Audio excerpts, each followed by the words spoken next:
माझी लाडकी बहीण, माझा लाडका भाऊ. आजकालच्या या योजनांच्या नावावरनं मला एक गोष्ट आठवली, म्हणलं तुमच्याबरोबर शेअर करावी, कदाचित तुम्हाला पण आवडेल.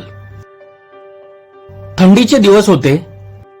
एक मेंढरांचा कळप शांत बसला होता. थंडी लागत होती बिचाऱ्यांना.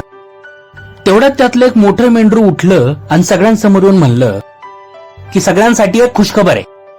आपला मालक आपल्याला प्रत्येकी एक लोकरीची शाल देणार आहे. सगळ्यांना आनंद झाला.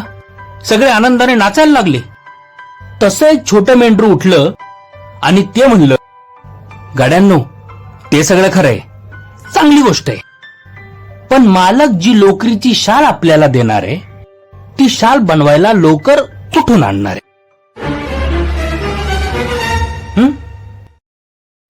सगळा कळप शांत झाला. नीरव शांतता. कुठून आणणार आहे? लोकर लोकर लोकर म्हणलं मी. हा